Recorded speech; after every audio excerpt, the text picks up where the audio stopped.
aurat wanita di hadapan lelaki asing. Di hadapan lelaki asing itu lelaki yang bukan mahramnya, lelaki yang bukan mahramnya dan lelaki yang tidak halal baginya itu bukan suaminya. Ya, kalau suaminya halal ya, suami adalah halal baginya. Nah, bagaimana kalau aurat wanita di hadapan lelaki asing? Maka hukum asal adalah al-mar'atu auratun. Wanita adalah apa? Aurat. Kembali kepada hukum asal. Ya, seluruh tubuhnya adalah aurat kecuali beberapa bagian yang dikhilafkan oleh para ulama seperti saya katakan tadi, wajah dan kedua tangan, maka diperselisihkan oleh para ulama. Ada yang mengatakan wajah pun aurat harus ditutup. Dan ini khilaf yang masyhur di kalangan para ulama mazhab sehingga dari sini timbul fikih apakah wajib menutup wajah atau tidak, khilaf di kalangan para ulama. Sebagian mengatakan menutup wajah, kalau wajah adalah aurat berarti menutup wajah adalah wajib. Ya, ada yang mengatakan kalau wajah bukanlah aurat maka menutup wajah atau cadar adalah hukumnya sunnah. Hukumnya sunnah. Meskipun mereka semua sepakat bosnya menutup wajah adalah lebih baik. Mereka cuma khilaf apakah hukumnya sunnah ataukah wajib. Ya. Kemudian juga tangan, apakah tangan boleh terlihat atau tidak, khilaf di kalangan para ulama berdasarkan hadis Asma, apakah hadisnya sahih ataukah dhaif.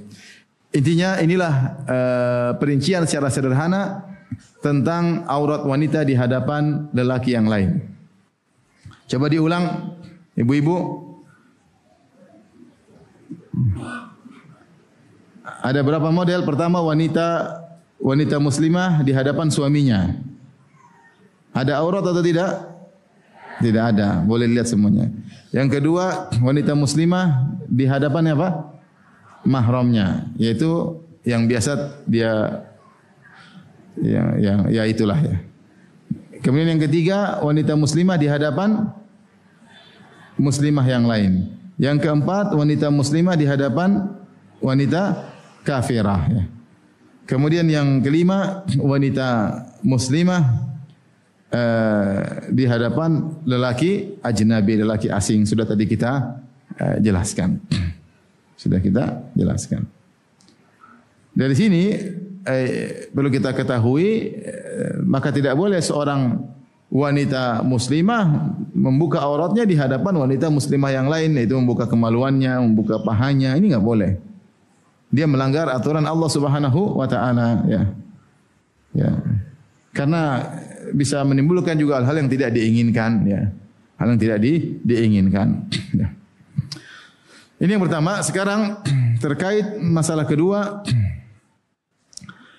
aurat wanita dalam solat. Ini beda lagi.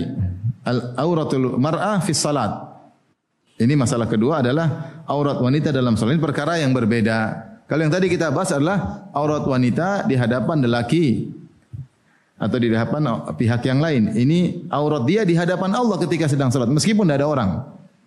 Jadi aurat wanita ketika solat itu ketika meskipun dia solat sendirian, dia di hadapan Allah, dia diwajibkan menutup apa? Auratnya ya.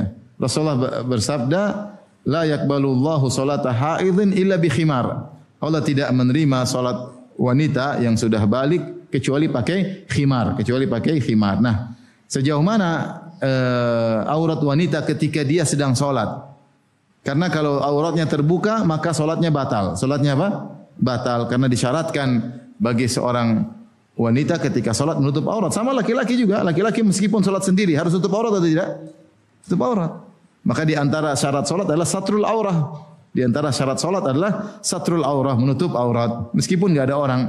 Ya, meskipun tidak ada orang yang bersama dia, maka dia wajib menutup aurat. Nah, aurat yang wajib dia tutup ini apakah sama dengan ketika dia bertemu dengan laki asing? Maka tidak sama. Ya, maka di sini khilafnya lebih ringan ya. Sebagian anggota tubuhnya menurut sebagian ulama masih boleh dilihatkan karena aurat wanita di hadapan lelaki asing bukan aurat wanita ketika sedang salat ya. Taib. Menurut pendapat Hanafiyah dan Malikiyah dan Syafi'iyah ya, maka seluruh tubuh wanita yang balik ketika sedang salat semuanya aurat. Ketika sedang salat kecuali wajah dan kedua tangan. Ya, ini sama kecuali wajah dan kedua tangan ya. Jadi mereka semua sepakat wajah dibuka ketika sedang salat. Beda ketika di luar salat. Sebagian mengatakan wajah harus ditutup karena wajah adalah aurat. Tapi kalau dalam solat semua sepakat wajah bukan apa? Aurat. Paham? Beda, bisa dipahami atau tidak ibu-ibu? Jadi beda antara aurat wanita di luar solat ketemu dengan lelaki asing dengan wanita dalam solat. Kalau di luar ketemu lelaki asing, wajah ini masih khilaf. Apakah aurat atau bukan? Tapi kalau dalam solat semua ulama sepakat bahwasanya wajah bukan aurat.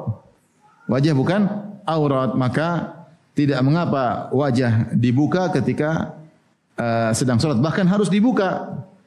Harus dibuka ketika sedang solat. Kecuali kalau darurat, misalnya ketika dia sedang solat, lantas ada lelaki asing, maka dia terkena aturan menutup aurat. Karena ada lelaki asing. Maka kita dapati sebagian wanita bercadar ketika solat di hadapan lelaki asing, mereka tetap pakai cadar. Dan itu yang benar seperti itu. Ya, itu yang benar seperti itu karena ada aturan yang lain ketika di hadapan lelaki asing dia menutup auratnya. Ini bagi ulama yang berpendapat wajah adalah aurat ketika berhadapan dengan lelaki asing. Tapi kalau dia sendirian maka hendaknya dia membuka wajahnya, ya, karena wajah ketika sedang solat wajah wanita bukanlah aurat. Kemudian